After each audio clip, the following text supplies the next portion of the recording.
Good afternoon, everyone. Yeah, it's great to see you all today. Welcome to Boone and Appalachian and for the third annual gathering for the University of North Carolina Energy Leadership Challenge. My name is Susan Pettyjohn. I'm the Vice Chancellor for University Advancement here at Appalachian, and my colleagues and I are thrilled to have you on campus for the Appalachian Energy Summit. It's hard to believe we started this 2 years ago, and since then, you have made a difference for your students, for your regions, and for the state. This summit would not be possible without the commitment of you, those who are here attending this, as well as the leadership of President Ross, our partners, Amory Lovins and Marty Pickett from Rocky Mountain Institute, our alumni friends Hayes and Keenan Smith, and our friends Fred and Alice Standback. And I also want to acknowledge the passion and commitment of Jed Moody, who truly makes the Energy Summit come together.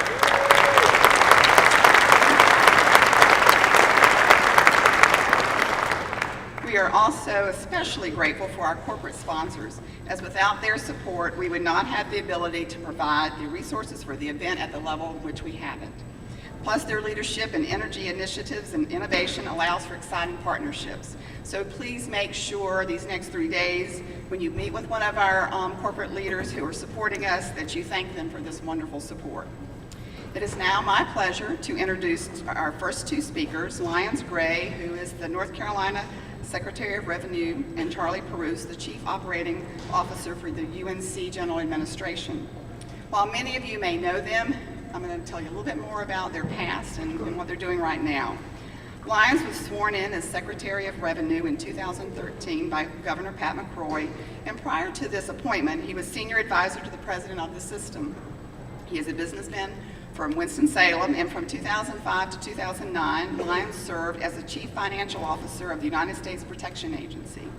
Lyons served 6 consecutive terms in the North Carolina General Assembly, serving as Chairman of the House Finance Committee from 95 to 99, as well as Vice Chairman of the House Ethics Committee. He also has had leadership positions on several boards, such as the Letty Pate Whitehead Foundation and the UNC Chapel Hills General Alumni Association. Plus, Lyons has had multiple civic and philanthropic organization positions. And then following Lyons, Charlie Perouse will share his perspective from general administration. Charlie was appointed to his current position in 2011, and in this role, he works collaboratively with the Board of Governors, key executives within North Carolina state government, the UNC General Administration staff, and chief financial officers for the university's 17 campuses to accomplish strategic, financial, and operational priorities. Also, Charlie serves as Senior Finance Manager for UNC FIT and several other GA offices. Previous professional experience for Charlie includes being Budget Director and Deputy Budget Director for the state of North Carolina and House of Representatives Budget Coordinator for the North Carolina General Assembly Fiscal Research Division.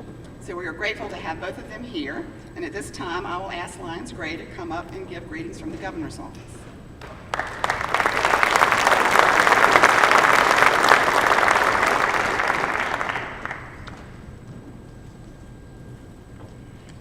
So who turned on the wind power over the weekend? This is an energy conference, isn't it? And we're all interested in renewable and sustainable energy, and wind is part of that. I think when I visited up here, and I'm so glad to be here, by the way, I remember seeing a wind facility up on the hill. I trust it's still here, generating. Wonderful. Well, I thank you for allowing me to come, and I bring greetings from the governor and the administration down in Raleigh.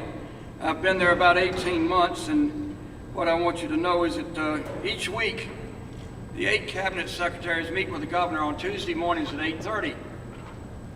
And that's where we hope to have frank and open conversations about what goes on, what's going on, what's not going on, what might go on.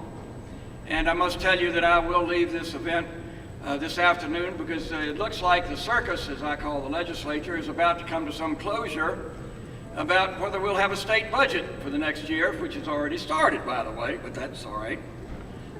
Every week there's a new topic for discussion, and it is anything from money to infrastructure to jobs to taxation, whatever. But we're gathered here today for a much more important purpose and a much more important reason, and that is to talk about responsible and sound energy policy. I have a particular interest in it. I was able to see firsthand at the university system, working with President Ross, a number of the things that were going on, and I admire and compliment every branch of this system that has taken on energy savings initiative ideas, especially those who've been working with the Energy Savings Initiative people, Lynn Hoy and Renee Hutchinson and Miriam Tripp. I don't know whether they're here today, but my experience and exposure with them has been extraordinary in their work to achieve the goals that we all seek. The university system obviously is a tremendous asset, and I am sure it will continue to give for generations to come. I have had the chance to be involved in the environmental area for a number of years, and one of the things I did when I was in the legislature, which I worry about, to be honest with you, was I created something called the State Parks and Recreation Trust Fund. Because those areas of land that needed to be better protected in this state were fighting with education and other legitimate causes for the state dollar. And how do we create parks? How do we create land that will be better protected for generations to come? And fortunately, the other members of the legislature went on with us. Sad news is in the last 4 or 5 years, they've been raiding that fund to balance the state budget, but I'm hopeful that it will continue to come back. Working as CFO at the EPA gave me an interesting perspective on not only North Carolina, but nationally, and in many cases internationally. And it was from that perspective that I learned when the Beijing Olympics were going to be held in 2008. Some of you may remember some of the photographs and video from the area circling Beijing, the yellow mist created by the coal-fired power plants. I had the opportunity to offer to those people running the Olympics in early 2007 a series of scrubbers that we use in this country to be able to use those on the power plants that circled Beijing, and they refused the offer. They turned off the coal-fired power plants 2 weeks before the Olympics started, so that the air would not have as much particulate matter in the air. Interesting experience from that.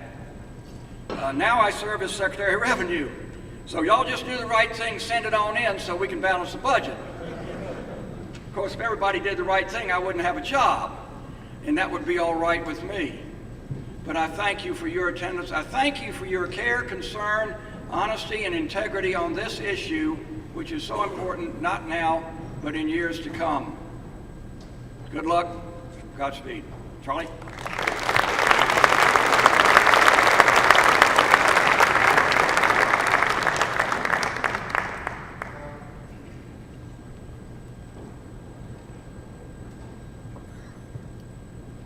Thank you, Lyons. I first got to work with this character. I mean, my good friend Lyons, when he was at the legislature, he had a little bit more hair and it was a little bit darker. And I had a lot more hair and it was a lot darker. All kidding aside, thank you for having me this afternoon. What a great time of the year to be at Appalachian State, Boone, North Carolina. It was wonderful. My air conditioning in my truck doesn't work very well. It's 11 years old and has 270,000 miles on it. And it was wonderful for the last hour of my drive to shut off that air conditioning and to ride with the windows down. It was absolutely wonderful, and I look forward to hopefully being able to do that on the ride home. I want to give you a few statistics, and some of you may know these and some of you may not, but I'm going to give you a handful. The first is $225 million a year. Second is a reduction of 25% in the last 10 years. The third is a reduction of 45% in the last 10 years. The fourth is a savings of close to $400 million in avoided cost over the last 10 years. What those four statistics are: it's $225 million. That's how much the UNC system spends annually on energy and water. 25% reduction in energy utilization over the last 10 years, 45% reduction in water utilization over the last 10 years. And that 25%, 45% reduction has transcended or saved us or avoided us almost $400 million in costs that would have accrued over the last 10 years if not for the great work that's going on our 17 campuses. I think that's pretty powerful stuff, y'all, but I think we can do more. And here's why. Well, number one, the president and the governor continue to show great support for what we're doing in the energy and conservation space, number one. Number two, our board of governors, we've been working with them over the last couple years to get them up to speed on what we're doing in this area, and we're starting to get a general or building support in this area with our 32 member board of governors at the UNC system. We have a sustainability policy for the UNC system that is second to none across the country. In higher education space, our sustainability policy is the best and strongest. And UNC continues to lead even in challenging times for many reasons. A lot of the reasons are because of the strong sustainability policy, which requires progress to the 2015 goals, requires development of the 2050 carbon neutral plan and the development of zero waste plans. But more importantly than what's on a piece of paper and what drives policy is the people on the ground on the campuses that are actually doing the work. From your chief sustainability officers to your facilities leadership folks, but more importantly from student support and the groundswell of activity that's going on across our campuses. It was going on for many years, but since this conference has gone on and the growth we've seen in the energy and support among our students is unbelievable. I've had the opportunity to meet with this leadership, several of the student groups over the last few years, probably 3 or 4 times in the last 18 months, and it gets me really, really excited to hear how excited your students are on your campuses in this effort. Suffice it to say, we've had our challenges over the last 5 years. I was state budget director through the 2 years of the worst economic crisis that this country and this state had ever seen. So I saw firsthand what we were doing daily to balance the books. Fortunately, over the last 3 years, we've been in a stable and actually growing economy throughout the country and in North Carolina. Unfortunately, news folks don't talk a lot about that very often because everything is negative Nancy. But I think, you know, coming from where I sit and where Lion sits, we continue to have challenges, but we are in a much more stable environment and growing economic environment over the last 3 years than we were in the prior 3 years. So that's good news. But we've still got some work to do, quite frankly, in getting some champions in the legislature in this area. We're doing a lot of great work at the UNC system in the departments. We have some leadership support at the governor's level, but with 120 members in the legislature being in their first or second term, that's out of 170 folks. So 67% of our General Assembly is in either their first or second term. We're still working on finding a champion and building support in the energy and sustainability area. Over the last few years, Jed will know this, and all the facilities people in the room, I know Zach from North Carolina Central's here, and several other folks that I've seen from your campuses. Over the last couple years, we've been more like Tim Howard against Germany in the World Cup.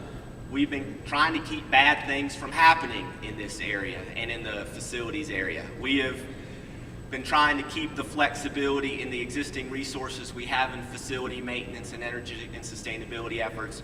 Rather than trying to grow in that area, we've worked over the last couple years to hold what we've got. And quite frankly, we've done our Tim Howard impersonation and pretty much have let anything bad from happening, which in this day and age is a success, I think. But what I've started to see as I walk around the legislature really over the last 12 months, and as we touch people, as your students touch people, we're starting to see some support in this area, especially from some legislators in the western part of the state. In this area in Asheville, this has become a very hot topic, and also from the NC State supporters. NC State, along with Appalachian, are probably the leadership campuses in this area, and we have a lot of NC State alumni at the legislature, so we've been working on them to garner some support and stability in this area. And we're starting, used to be when we talked about this and walked into someone's office and talked about it, they were trying to shoo us out, but now we're getting full-length conversations. People are paying attention, the literature is out, and folks are starting to understand the importance of this, not just from a return on investment area, but also from a community and larger perspective, which I think is fantastic. What I'm most excited about, and I talked to a group about this before, but what I'm most excited about is there seems to be some discussion at the Department of Administration in the governor's office and in the legislative fiscal staff. And usually some of the best policy first doesn't start at the legislature, but starts among staff and building support among staff before it's brought to the legislators. And we're starting to see some support among staff around recurring funding for repair and renovation of facilities.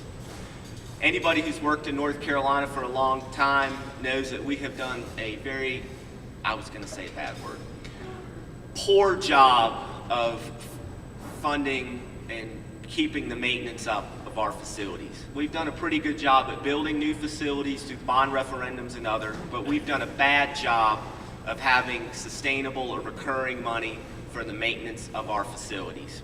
It's something when I worked at the legislature, when I was state budget director, and now in my role as COO, that's driven me crazy. We're a AAA rated state, one of only 8 in the country that has a AAA rated bond rating from all 3 bond rating companies, but we don't manage our capital facilities like a AAA rated state. So this is my long-winded way of saying that we're starting to hear some recurring ground well support for R&R money. We had it in the UNC System Strategic Plan. What we suggested could be taken statewide, and what we recommended on a recurring basis was that we would have a revolving loan that the state would borrow against. Debt service would grow like personal income grows, so you wouldn't be taking on any additional debt that you couldn't afford. But at the end of the game, we would have $200 to $300 million a year that would come to the UNC system annually for repair and renovation of our facilities. That is really important to what this group is trying to do, y'all, because when you have recurring state funding and you know what you have, you can plan year to year, monetize these projects, stagger them appropriately, do all the things that your facility folks and chief business officers and chancellors want to do, but haven't been able to do because we haven't had a recurring source of money. So this is something that is bubbling up at the staff level that I really hope will get a serious calling, hopefully in the governor's budget and definitely in the legislature when they come back in the long session next year. I'm going to close with this. I ask you one question. It's a simple question. What do you want your legacy to be? I've been in state government 21 years, hope to make it 9 more years, maybe a few more. And the best piece of professional advice I ever got at a leadership conference when I was 26 years old in Albany, New York, in the middle of the winter, is this gentleman said, "What do you want your legacy to be? Not in 3 years, not in 10 years, but at the end of your career, what is your top 10 list going to be? What have you going to have accomplished in your career, in your life, that when you're finished and you're sitting on your rocking chair drinking lemonade or whatever your drink of choice might be, that you can look at it and say, I am darn proud of that." Well, that hit me home. It hit home to me. And he said, don't type it on your computer, you generation technology people. Write it on a piece of paper and keep track of it. So in the side of my desk, there's a white piece of paper, and there's about 7 things that are on my top 10 list. And I hope that I get 15 or so and then have to whittle it down to 10 in the next 9 years.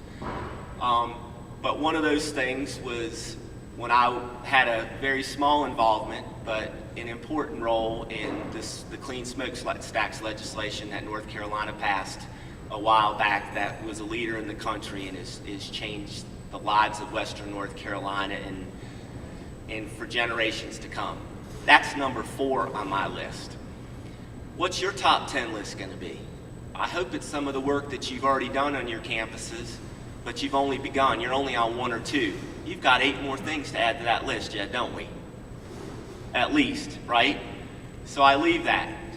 What is your legacy going to be, and what are you going to do to move your activities in this area going forward on your campuses?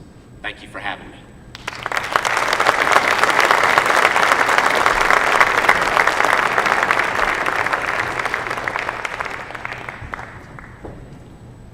All right, now for the fun and informal part. I'm Mike O'Connor, and I got to be careful of this thing. They say if I point it towards these speakers, it's going to squeal or do something crazy like that. But we're going to start sharing some stuff. It's great looking out in this audience and seeing so many familiar faces. And one of the greatest things I like about working for the UNC system or for App State is being able to work with all my teammates. I'm a former Navy person, so shipmates out there that I get to share. I can pick up the phone at any time and call any of my colleagues at any campus when I got a problem, and they back me up and give me an answer. So that's really a great thing. So what we're going to be doing next is doing our sharing of solutions or things that we've accomplished here over the last year in the energy arena, okay? So again, welcome to App State. I'm going to try to get down here and make this thing not squeal, so I can ask you some things here. Is this really loud? Is it too loud? Okay. I'd like to start off with saying I am responsible for the weather. So if you remember last year, it was pouring. We had big thunderstorms. It was terrible. And everybody said, O'Connor, you're responsible for the weather. If I got that blame, I'm taking the credit for this weather. So, all right. So it's beautiful out there. And so I'll kick it off for something innovative that we're doing at the campus. And I want you all to look up. What do you see up there?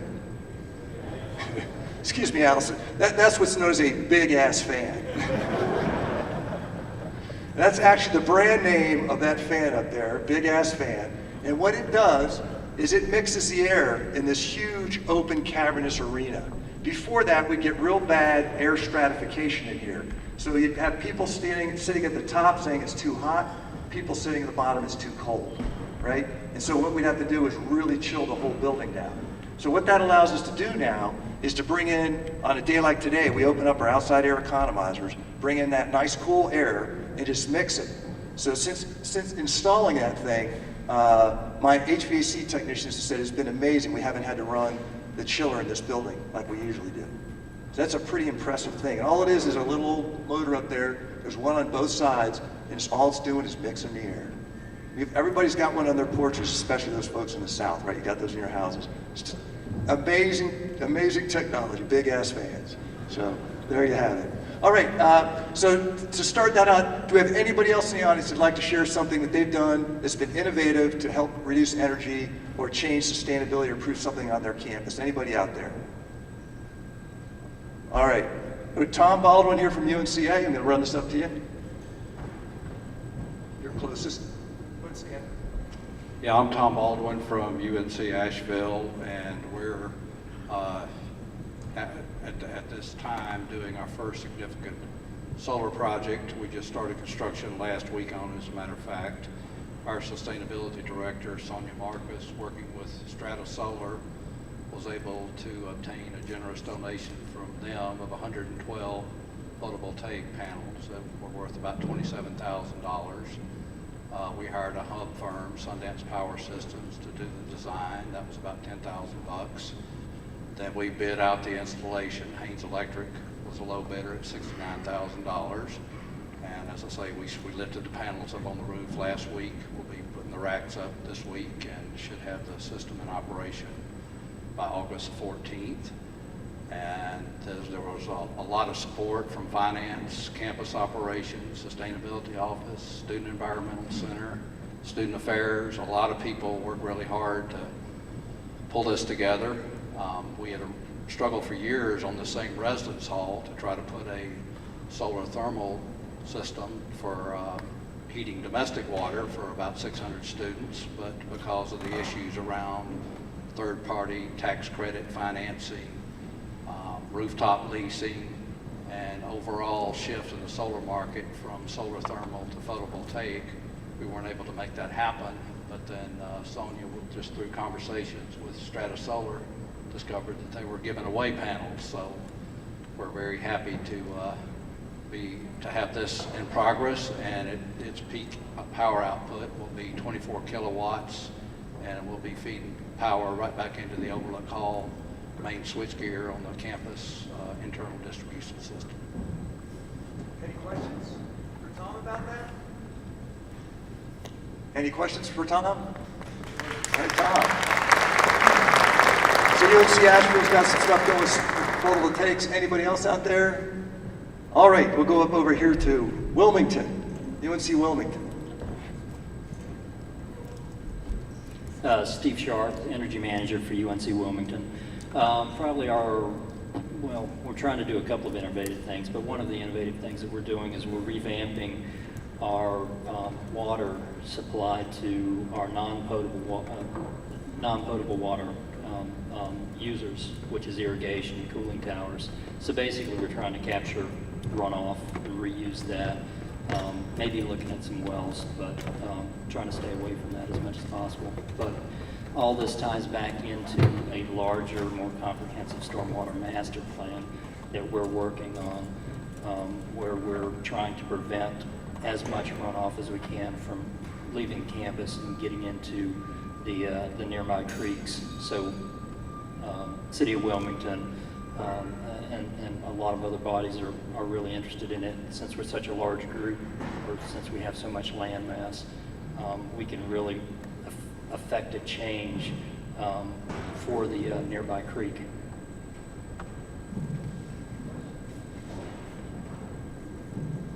Any questions on that? You know, we often forget about when we get into energy that water's a critical part of that, right? Because you got to pump it, you got to treat it, you got to do all those kinds of things. They're all energy intensive. And if you can reduce your use or find ways to reuse, then we're going to be able to save quite a bit of energy. All right, anybody else there want to share something here? If I get it around. One up here, UNCG, Greensboro. Hi, my name is Chad Carwine. I do education and outreach for the sustainability office at UNC Greensboro. I worked in collaboration with the purchasing department to host a Buy Green Expo on campus at UNCG. We invited roughly 7 to 8 vendors, representatives from Office Depot, Staples, Greensboro Forms and Supply, our campus supply warehouse. We had over 200 guests in attendance.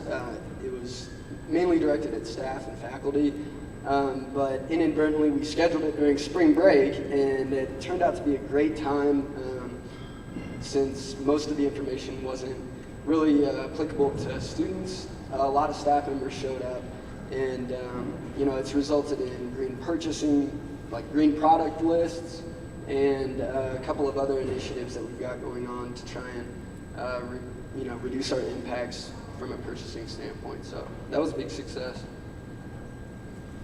Any questions about how we pull that off?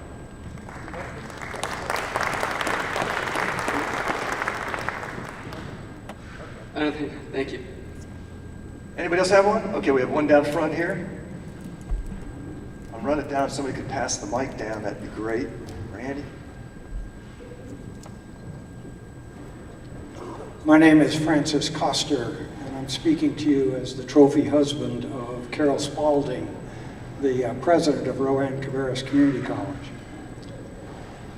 She could not be here today, but I was welcome to attend.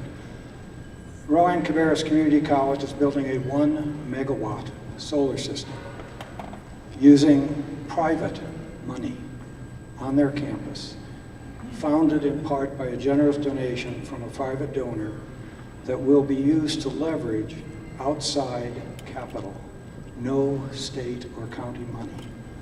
At the end of 5 or 6 years, the system will be donated to the campus It was done with the support of the Appalachian Renewable Energy Institute and a number of parties in this room. I think there's a model there that could be widely imitated, and I'd be pleased to talk to people about it later.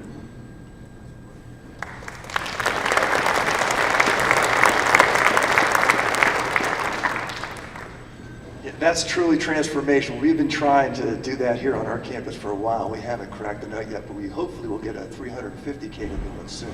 But, okay, anybody else? We got some people up here who would like to go up the back here first. Hi, I am Carol He from the University of North Carolina at Chapel Hill, and we recently got an approval to launch a sustainability seed fund. So it's specifically targeted to our young alumni, so when they want to give back to Carolina, they can give back to help support our sustainability initiatives. So we're hoping that's going to drive some great change.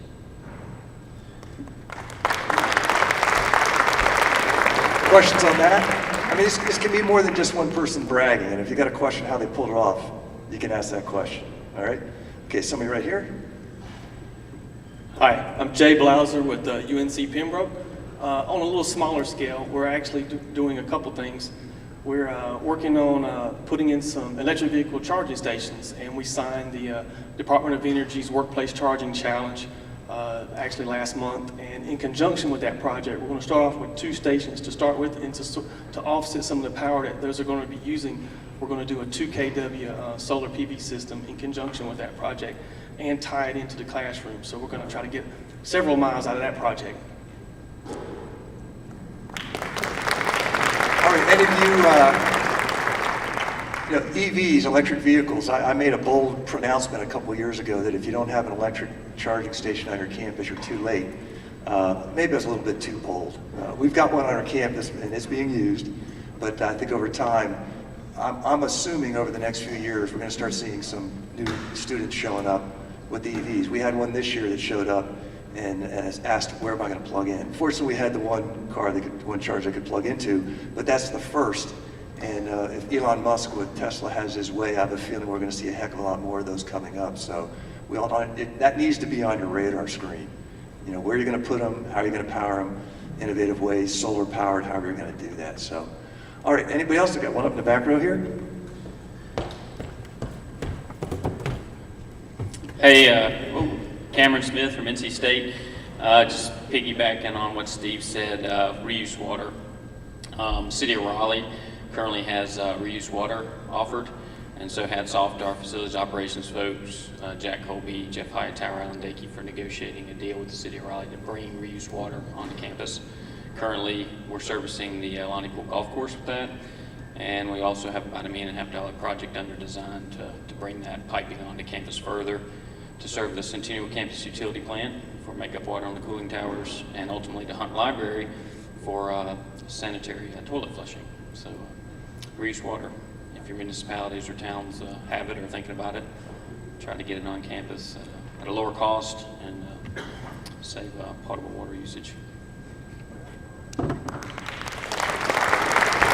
Thank you, Cameron. Again, great stuff here. Anytime, take some notes here, and there's something that piques your interest on your campus, you can always grab this person afterwards and see how they're doing it. Anybody else out there? More hands. Where's Jim Dees? He's got to be here somewhere. Don't see him. All right, so I'm going to head to you, Jed. He's got one to report. Well, this one is more sustainability than it is energy related. We were looking at our greenhouse gas inventory, and one of the things that we didn't feel like we had a lot of control over was the carbon associated with commuting and people driving their cars to campus. And we had this kind of crowdfunding idea, and so starting this fall, it started a couple weeks ago, when you buy your parking pass, you can offset the carbon associated with your commute. And basically, we took the whole carbon footprint associated with commuting, we divided it by the number of parking passes we sold. It was like $7 or $8 per parking pass on average. And so when you buy your parking pass, you can click a button and pay $7. We'll give you a brag sticker to put on your car to say that you have reduced all of the carbon associated with your commute. So far, we've had, I think, seniors and juniors and maybe sophomores have registered. And the company that sold us the credit said, you can expect 1%, 2%. We just don't see a lot of people volunteering to offset their carbon. And this is, you know, they're in that business and they see it over and over. Well, I'm happy to report that we're over 14% of our community is. So it's going to get interesting because soon we're going to be able to see what percentage of faculty do this, what percentage of staff, and you know, really understand a lot about our community through this.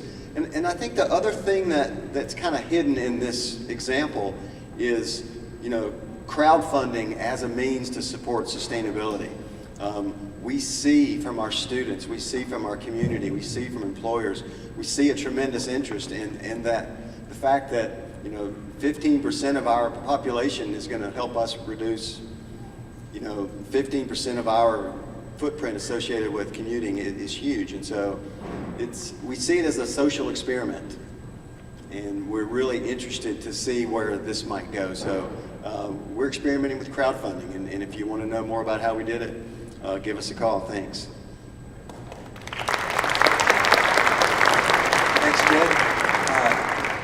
Anybody else up there have anything they'd like to share? We got to have one here. Maybe we just pass it back. My name is Daniel Johnson. I'm with East Carolina Center for Sustainability, which was formerly the Center for Sustainable Tourism.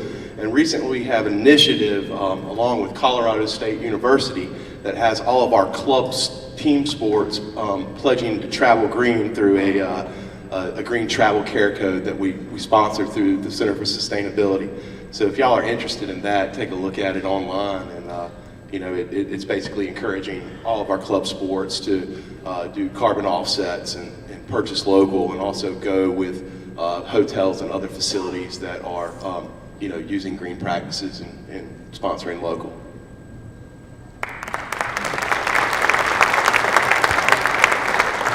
Anything we can do to keep that, you know, keep this message in front of our students, I think is really important, right? Because they're the ones that are going to go out in the future and figure this out. We kind of ruin it for them. They got to fix our problems for us. Okay, anybody else up there that has anything to say? We got one more. Dave Robertson. I think this may be the last one. I'm going to run real fast.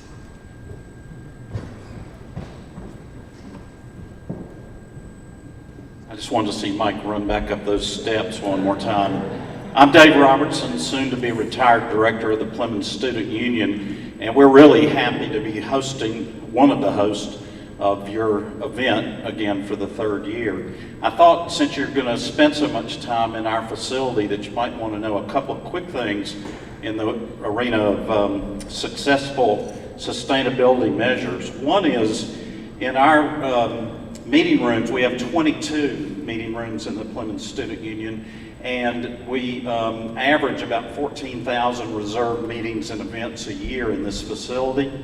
Even with that heavy a use, we find that certain meeting rooms have a significant amount of downtime every day, and we wanted to try and power back the energy in those rooms on a daily basis, rather than just with the Metasys system cutting it back at night.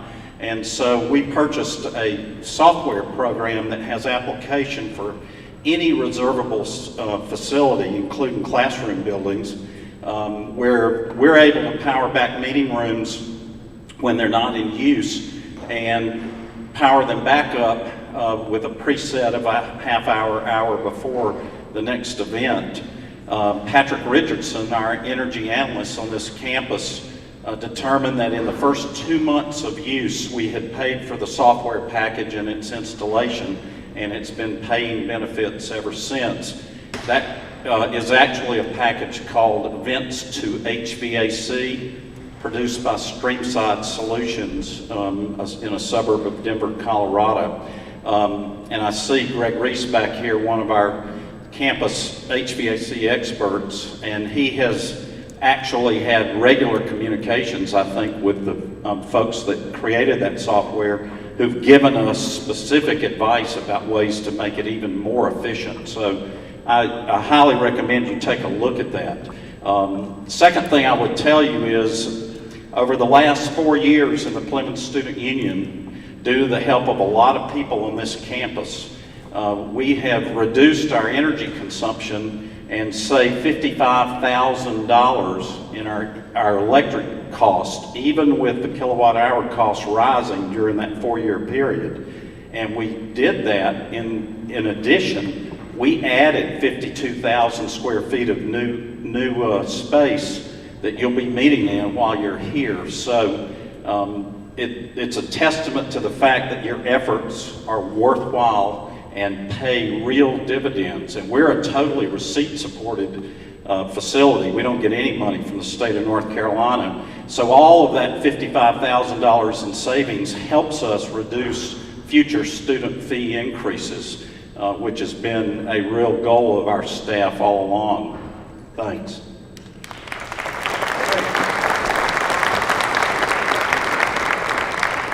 It's truly amazing. I mean, everything we're all doing on our campuses, what we're all accomplishing. And for the great folks in the front couple rows here, we're not standing still. We're moving out. We're doing a lot of cool things. And so please take that back to folks as you go.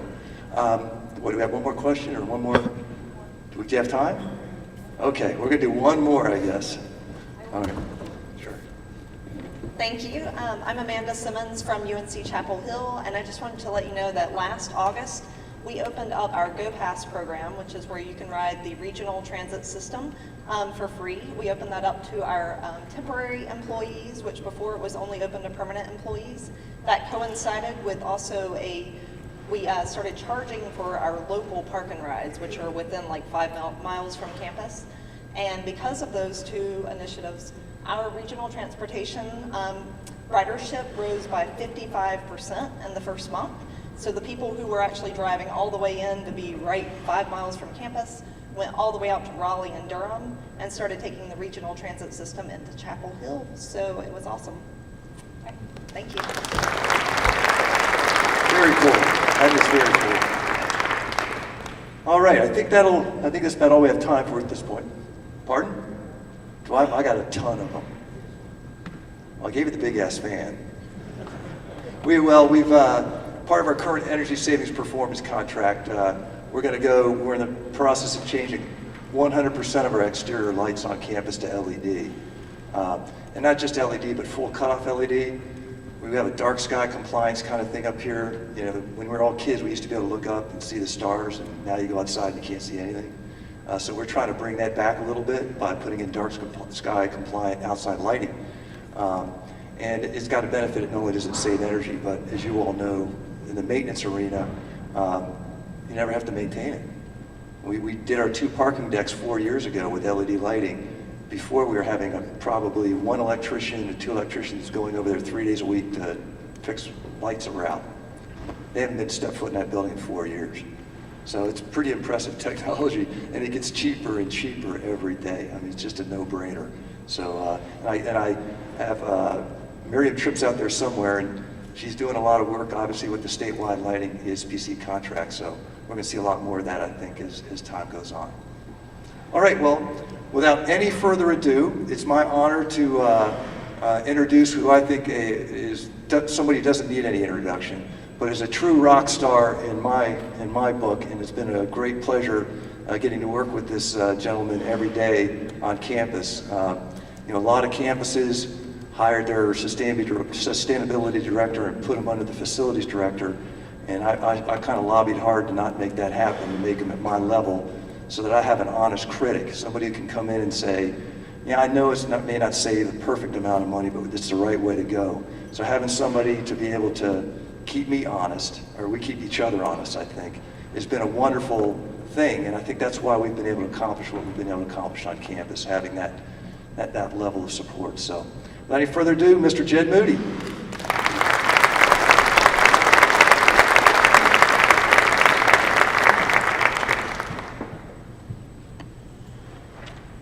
Hello, everyone. Welcome to Boone.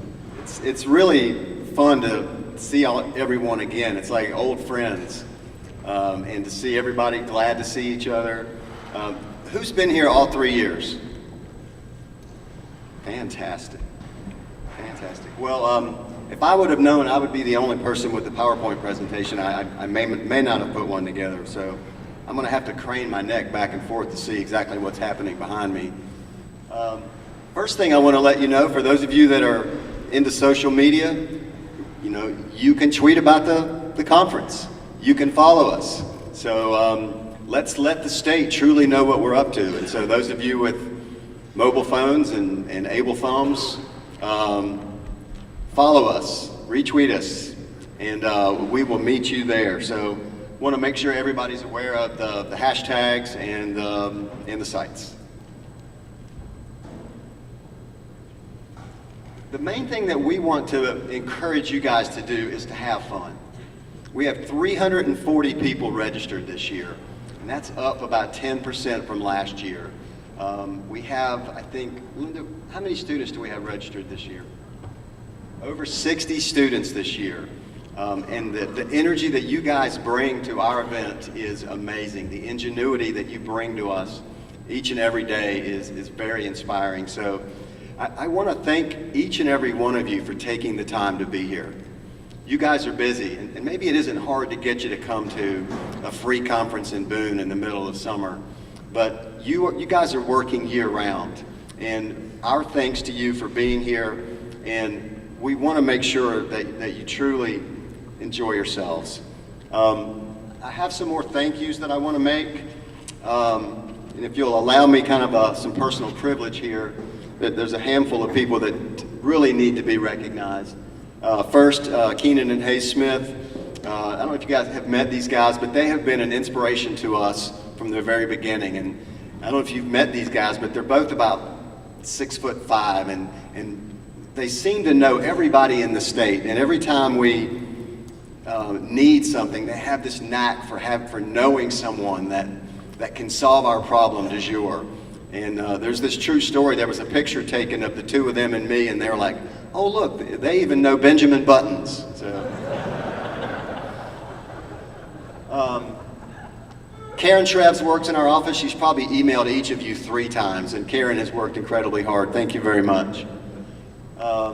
Linda Toth, the class of 13, she stuck around after she graduated to help put together the Student Summit. If you're looking for your next employee, you need to meet Linda Toth, and she's just done a great job for us. Fred and Alice Standback have been with us from the beginning, and again, give us great inspiration. The values that you two have that spill into this conference are hard to measure the value it brings to us. Mike O'Connor and Jeff Ramsdale have given us programming support, helped us know where to go. We have 3 members of our Chancellor's Cabinet that are a part of our team, and they're listed there, and that helps us at the highest level get the support that we need. This event is a zero waste event. We purchase renewable energy credits, we purchase carbon offsets. This event has no carbon footprint. We measured the planes, trains, and automobiles that you use to get here. We're thinking about the air conditioning, big ass fans, the electricity and energy that goes into the food, and this is truly as light an event as we can host, and Jen Maxwell has been a big part of that. Randy Gonzalez has worked hard with all of our vendor partners, and if this event weren't free, I'm not sure we could count on as many of you guys with travel being limited as it is. So I want to thank our sponsors a little more fully in a moment, but Randy Gonzalez has done a great job of pulling all that together. Jim Dees is making sure that you guys are getting where you need to be. That's why he wasn't here, Mike. He's probably in a golf cart driving somebody around.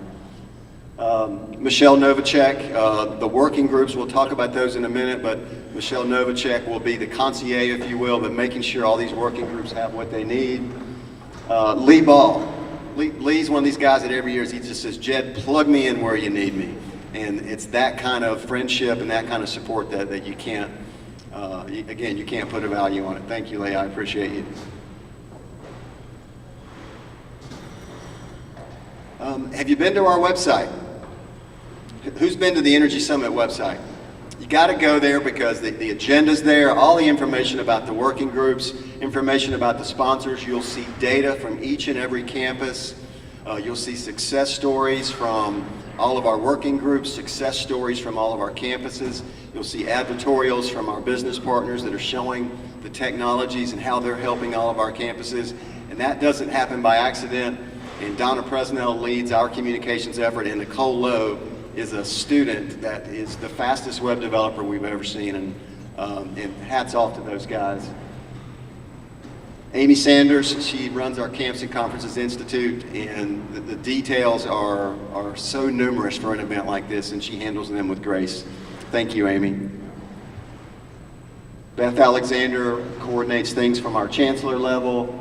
Rocky Mountain Institute, Marty Pickett, Amory Lovins have been with us from the start.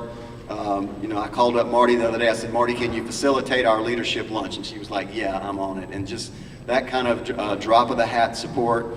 We're going to have, I think, 5 or 6 RMI consultants show up tomorrow. They've got a lot to give, and they give it in a very kind and helpful manner. Tom Ross, Marion Tripp, Charlie Perouse, we get great support from GA. We'll talk about it in a moment, but President Ross convened a chancellor's meeting, and that sends loud signals across the UNC system, and we'll talk about that meeting here in a moment. And then our university communications crew, Hank Foreman, Marie Freeman, Beth Alexander, getting the word out. And tonight's event is open to the public, so you'll get a chance to meet a few of our high country neighbors. And so, it's kind of embarrassing. I've heard people thank me 2 or 3 times today, but this is where the real thanks goes, and it really does take a village, as they say, to put on an event like this. And as you can see, our university is committed to it. So I'd like to just, in this moment of personal privilege, thank our team.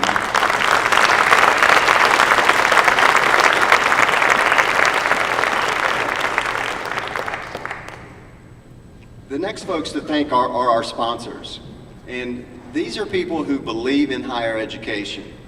These are companies that weren't picked randomly out of a hat. These are companies that are out there helping our schools in North Carolina deliver solutions. Cree Lighting, Howes. If you haven't met David Goswick, the CEO from Howes, is here. This is a company based out of Houston that is building zero energy homes. They're going to build 20 homes at different universities across the country, and our hope is that the first one is right here. Pepco Energy Services, Celtic Energy, 2 companies that have been with us from the start.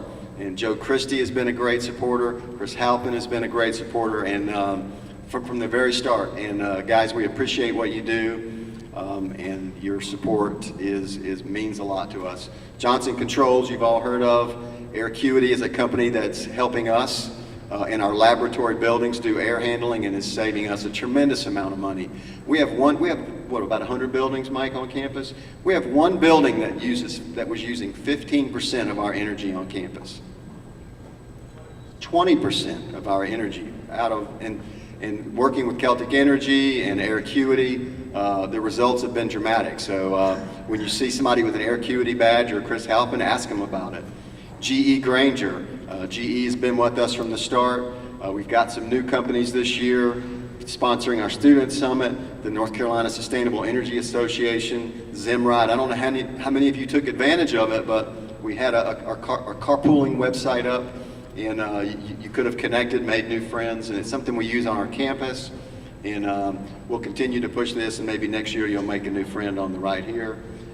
Hanson and Utility Plant Solutions are 2 new sponsors this year. We have a number of companies that give in-kind support. They give product or service. Appalachian Voices, Shift Equity helped us with the carbon neutral aspects. There's digital billboards around town that Lamar is letting us use free of charge. The golf carts, Jack Triolo's been with us from year 1. He lets us use those free of charge, and I think he seems to have a good time doing it. SAS Institute, we're excited to debut tomorrow some tools that will be available to you to look at your energy use and to manipulate the numbers in ways that used to take technicians and Lynn Hoy and others. It would take us hours and hours to make charts and graphs, and I wonder how I can compare this with that. And SAS Institute very generously gives all of their software to the UNC system. And so we're working with their software to give you guys a tool to look at your energy usage data in a whole new way. And I think you'll be quite amazed when you see the tools tomorrow. But I want to thank our sponsors, but what I want to, and Susan Pettijohn said this earlier, but what I really want to encourage that you do is this is not a normal conference where sometimes the ratio of business partners to attendees is like 50-50. You know, we are very selective about the industry partners that we bring in. And you know, this is not an opportunity for them to sell. This is an opportunity for them to show you what they're doing on our campuses. So one of the ways you can repay their belief in higher education is to get to know them. And I know most of them, and I think that you'll be doing yourself a great service by meeting them. You might be finding a new solution for your campus, and we certainly want to make a sustainable solution. If we're not taking the time to engage them, then it's not sustainable for us to keep this conference going free. So you know, part of the whole sustainability of the event is to get to know these folks. Another group I want to thank is Rocky Mountain Institute. Again, from day one,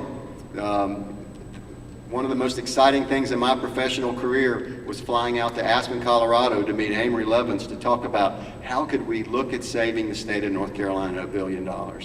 And the ingenuity, the can-do attitude that we've gotten from them from the start is invaluable. They gave a lot of credibility to our effort in the early days. This year, they invited a team from the University of North Carolina. About 6 of us flew out to a conference in Colorado to an event they called the eLab Accelerator. But Rocky Mountain Institute had invited 13 teams from across the country. One of these teams was a team from the University of North Carolina, and they think we have a chance to be one of the innovators around electricity in the United States. And so we were able to take a group of 6 people out there and spend 3 days. You know, we usually work hundreds of miles apart, but focused on how can we look at large-scale renewable energy for the UNC system. And on Wednesday, I'll be giving a talk to talk about what happened at eLab, and you'll hear more about the renewable energy strategies that we're trying to concoct for the UNC system. Long story short is we think there is tremendous potential there. And again, I've already mentioned there'll be plenty of Rocky Mountain Institute folks, and again, aside from being brilliant, they're delightful, and I hope you'll enjoy meeting them as much as I enjoy already knowing them. Who remembers this from last year? I played it this morning, and I got really nostalgic, and I was kind of wishing I was going to show it again this year. I actually had a few people come up to me last year. For those of you that don't know, we played the video. It's called Garden of Your Mind, and it's an auto-tuned remix of Mr. Rogers. I had a couple people come up and tell me it scared them a little bit. So decided not to show Mr. Rogers again, but you know, there are other great philosophers out there that we rely on. No, I wouldn't do that to you. If you do want to see the Mr. Rogers Garden of Your Mind, tomorrow night we have a new element for the Energy Summit. If you don't want to go out on the town, we have movie night, and there will be popcorn. So over at the library, we're showing a film called Promised Land. It's a really good movie. It's a Hollywood film directed by Gus Van Sant. It's a film about choices. And if you haven't seen it, go watch it tomorrow night or watch it sometime at home. I think you'll enjoy it. And we promise you that there'll be a Mr. Rogers Garden of Your Mind cartoon at the front of it. So if you have suggestions for movies in the future, we're open. You know, we talked about, do we want to show a documentary? Or do we just want to show a movie? Do we want to entertain people? And we feel like for 3 days we're giving you lots of technical content, and everybody's working in these working groups. So tomorrow is movie night. Have some fun, eat some popcorn, and hope you enjoy. So now I want to kind of get into the meat of what I want to say. We have some serious momentum in this effort. Today in the leadership lunch, the level of engagement, the level of understanding, the ability of our chancellors, provosts, and CFOs to talk this language and to talk about the successes, we have tremendous momentum. Charlie Bruce talked about almost $400 million in savings. In the past year, it was $90 million. And if you look at it year over year, that curve is going this way. So when you say our best is yet to come, the data suggests that. And when you can tell a legislature or your boss that you've saved $90 million, it gives you freedom. It causes people to say, carry on. And you know, we have these 6 working groups that, you know, the Energy Summit is a 3-day event, but it goes on year round. And I'd like to take a moment to thank NC-A&T, who had a great mid-year meeting back in February. So thanks, A&T, it was a great meeting. But these working groups work year round. And so one of the things that we do in the last month is we're collecting the stories. We want to know, what was your working group up to? What kind of success did you have? And you know, I'm one of these people that if I don't see something happen, I kind of get nervous that maybe it didn't happen. And when I look back at the success stories from these working groups, I'm very heartened at the work that you're doing. Energy managers, chief facility officers, campus architects, sustainability directors, faculty members, transportation professionals. You guys are in these working groups, and I can tell you that it's working. And you're doing things that one campus can't do. You know, as an example, in our chief facility officers group, you know, they're looking at what are the policies that might be needed at UNC level that can help us with savings, that can help us with borrowing money, that can help us with renewable energy. And that's the kind of thing you've got to have system momentum to be looking at policy. And so, Lyons Gray, we look forward to presenting some thoughtful suggestions in the future. And we hope that they'll be helpful. But make no mistake, this is an event that you guys have created tremendous momentum around energy and around innovation in our state. You know, one of the things I don't want us to lose sight of is in year 1, we put together a signatory that said, do you agree to sponsor or support the 5 goals of the Energy Summit? And I'll cover those in a minute. But Thomas Ross was the first person to sign it. And before the first Energy Summit was over, every chancellor in the UNC system had signed it. So when you think about, should I be doing this? Is this important to me? Is it important to my campus? Is it important to my chancellor? You know, each of your campuses, if you're from the UNC system, is on record at saying, we will work towards these goals. So, you know, I say this to help you be empowered. This is a story about leadership as well, and so I want to go back to the leadership lunch. And every year we've held a luncheon on the first day, and we've invited chancellors, provosts, and CFOs to come, and because we know they can't take 3 days. And in the first year, there was about 10 of us in the room, and probably half of us were Rocky Mountain Institute or Appalachian State. Last year we had about 20 people, much richer discussion. And then today, I think I counted 39 people in the room. 39 provosts, chancellors, and CFOs. Yeah, I saw somebody getting ready to clap. That's clap worthy.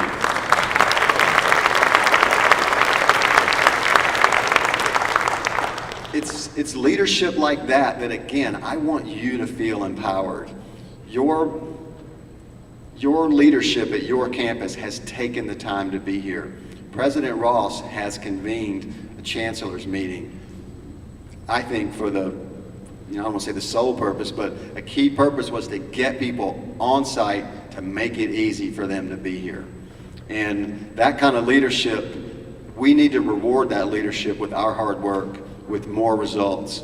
And I want to point out that each and every one of you are in a leadership position.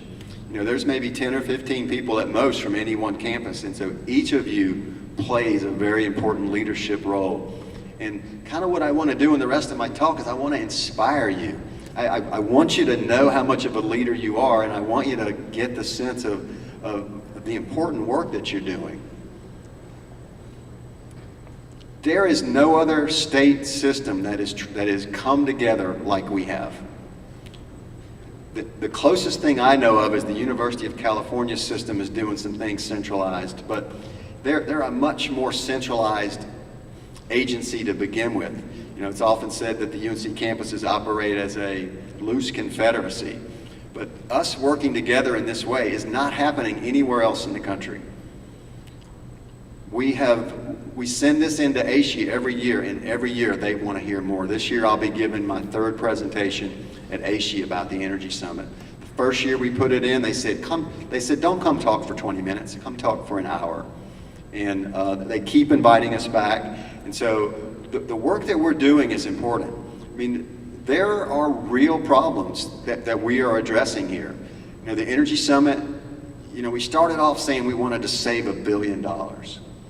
And even though it's true, it was financial hyperbole. You know, at the time, people were like, why are you doing this? Or we're not sure sustainability is something that we're completely down with. And so we started using the B word. But in North Carolina, you know, we have financial issues that are causing constraints for higher education. You know, Charlie said $225 million a year on utilities. That's $1,000 per student per year. Think about that. If you come to Appalachian State as a student, I might get this wrong, but I think it's like $6,000 a year if you're in state. And so $1 out of 6 is keeping the lights on and the water running.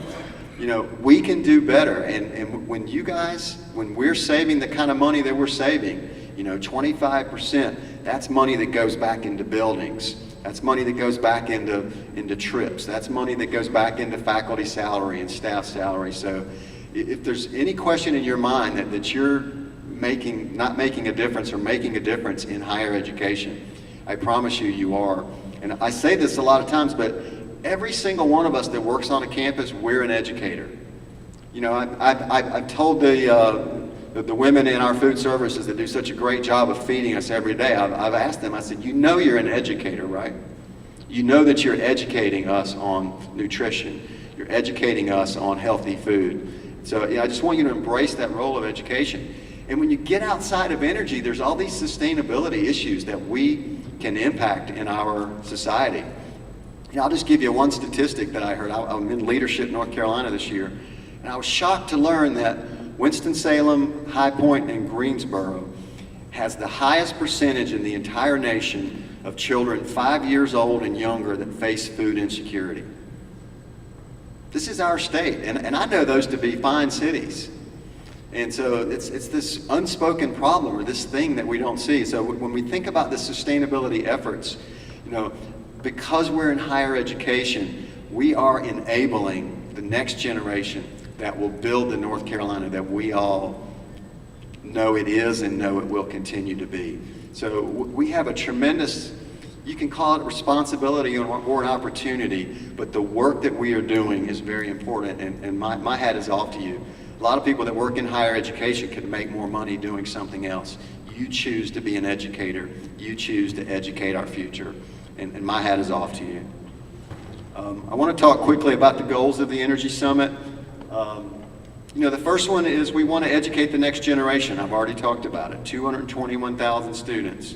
We want to reduce and stabilize energy costs. I've already given you the numbers, $90 million last year in avoided costs. That's real money.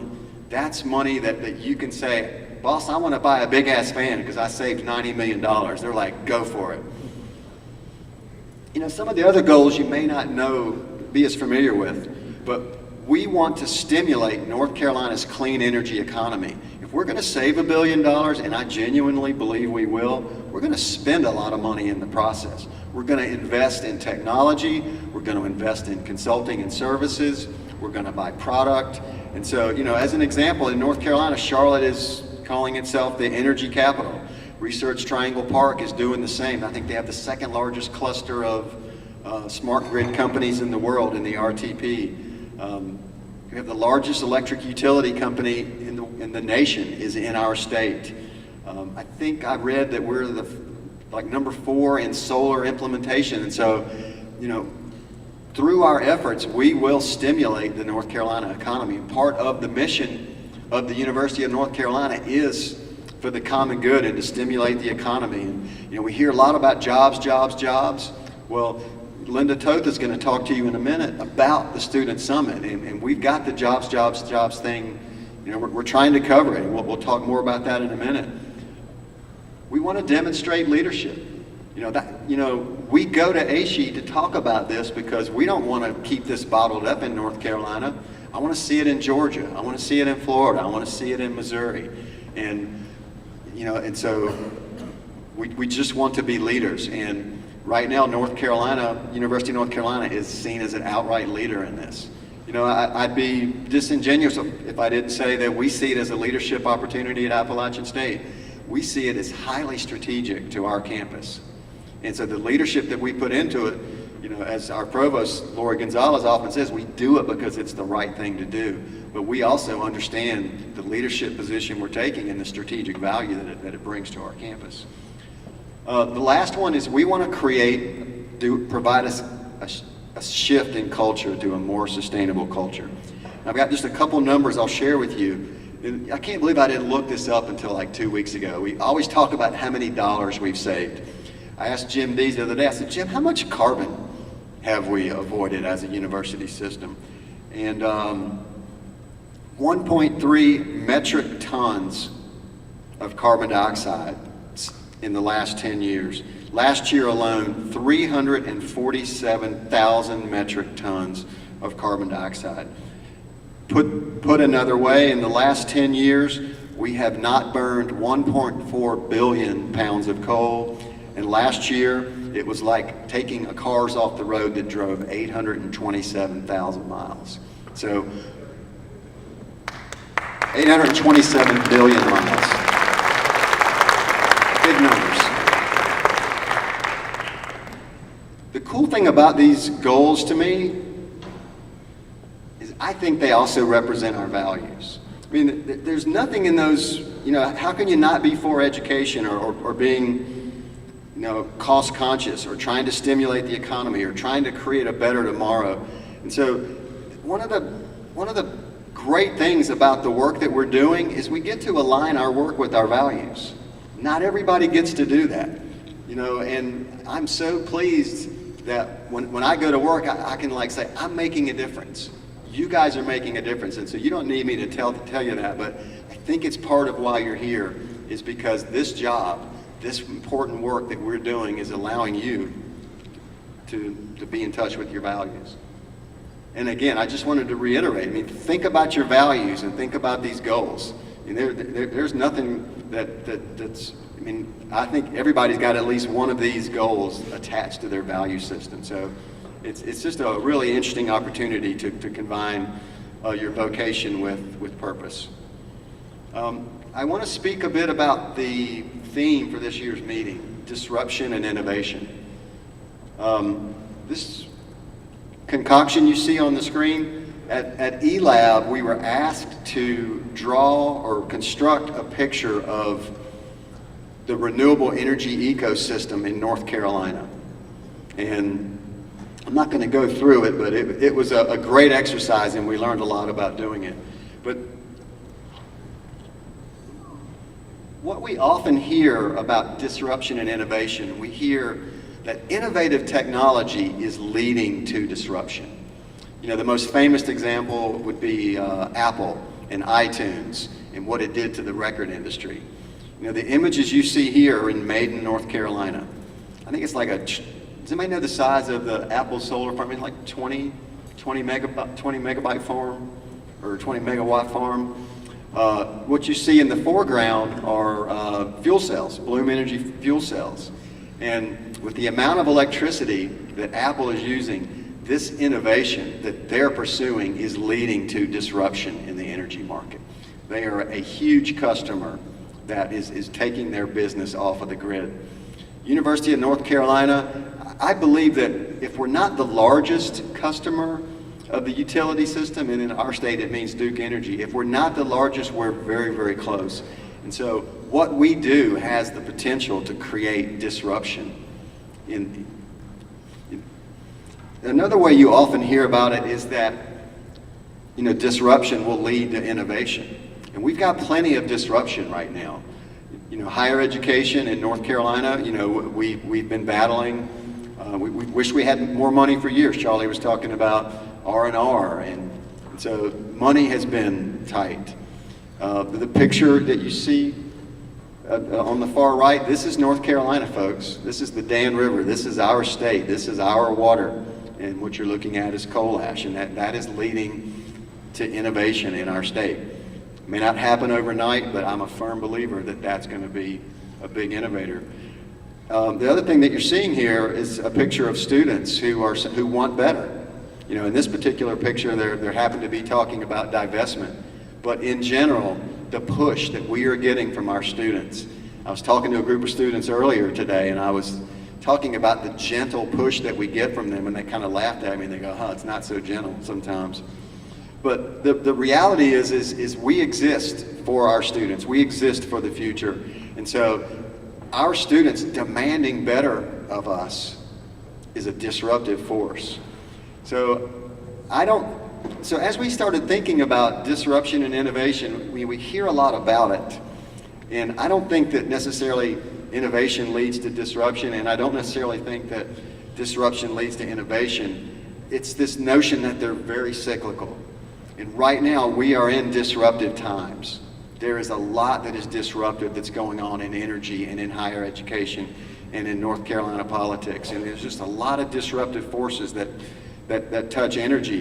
And this is a time for us to be innovative. And so we really do believe it to be a cycle. So we're in disruptive times. We need to innovate. And when we innovate, we will disrupt. We're going to introduce new models, new financial models. We're going to introduce new technologies. And you're going to disrupt your campus. You're going to disrupt the state. And disruption is this word that has negative connotations, but it is the new norm. You know, and disruption and innovation is where we are.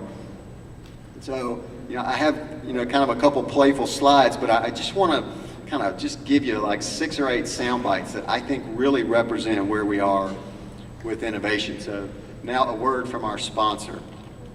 This is an innovative cat right there, huh? Disruption and innovation are a continuous cycle. Again, when we innovate, we disrupt. We're dealing with disruption. I'm calling on you to be innovative. As I stated before, it's the new normal. At the rate of change that we are going to continue to see with technology, the information age, I think, is going to cause opinions to shift very rapidly.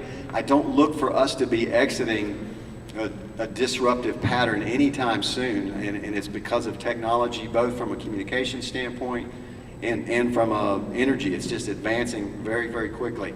It is the new normal. And energy, as I've already stated, presents significant challenges for disruption and significant opportunities to innovate. So we, the collective we, working in energy, we find ourselves in one of the most disruptive places we can be in this era of our existence, but we also find ourselves with the good fortune of working amidst some of the most innovative times that you'll ever see as well. You have the skills to be innovative. I've seen it for 3 years in a row. I read your stories. And so I'm a believer. This is a group that is prepared to innovate. This is a group that can change the fortune of energy in North Carolina. And the other thing is, when you innovate, you're being creative, and it feels good to be creative. It feels good to be creative. I'm urging you to be creative.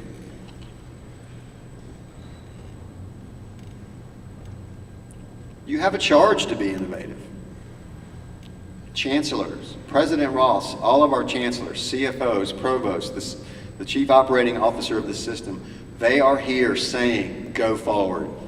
So, it's safe. I'm telling you, it's safe to be innovative. Step out on the edge. Don't go crazy, but we are asking you to be innovative. 221,000 students are looking to us. And if not us, who?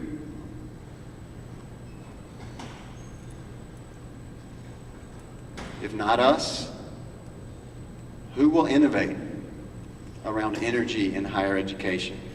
We have the opportunity to educate 221,000 students to go out and build a better world. And I don't have any doubt that we're going to do it.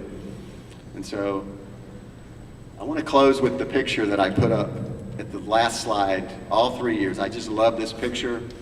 And I want to urge you that on your next 3 days here, I hope that you'll relax,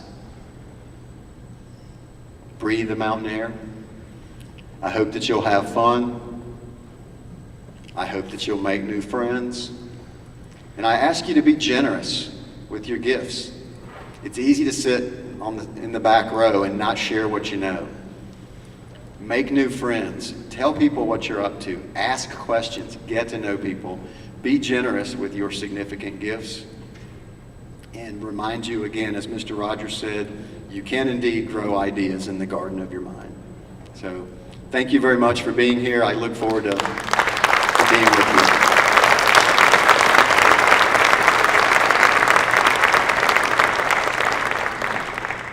So I'd like to introduce Linda Toth again, graduate of the class of 2013. And again, she I think delayed her career to stick around with us for the last 6 months and has been instrumental.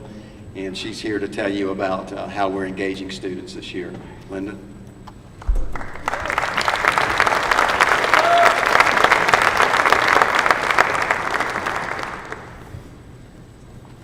Thank you. Good afternoon, everyone. So there's a couple new things happening in addition to a lot of the stuff that happened last year. The Appalachian Energy Center is doing their second annual poster competition again this year, so we'll have some great research projects on show for you tomorrow in the Student Union to start off. We also implemented a Student Scholar program this year, so some of those tags out there that have the yellow ribbon on them, those are your student scholars. Be sure to acknowledge them for their hard work at their universities and putting their leadership skills on display for us around all their energy and sustainability work on their campuses. Tomorrow we also have a really great event planned for while the 5 working groups are happening. The students are going to be partnered with the industry partners, and we have a job panel planned for them so that they can start interacting in a professional manner with these different industry partners, hearing about jobs that are possible out there, hearing about what some of our UNC alumni are doing as careers these days. So we're really excited to have 5 great panelists for them to hear from in a very wide range of different positions, different levels of experience, different educational backgrounds. And also have the industry partners be speaking to these students.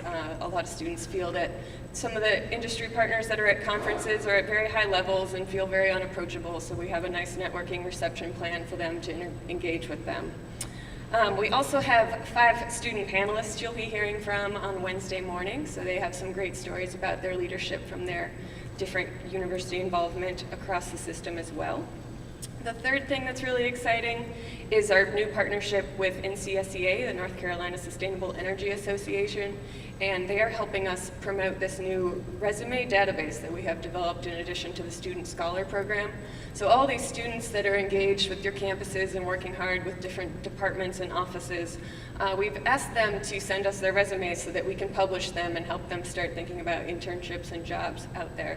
So NCSEA this morning, or maybe this afternoon, in conjunction with us kicking off today, has emailed all of their clean tech company partners about this database for their resumes and encouraging them to kind of help promote this job growth that happens in the clean energy economy around the Appalachian Energy Summit and the students that specifically engage with us every year and take time out of their summer to join us. So with those events, I'm happy to announce that we now get to move to the networking reception behind the curtain.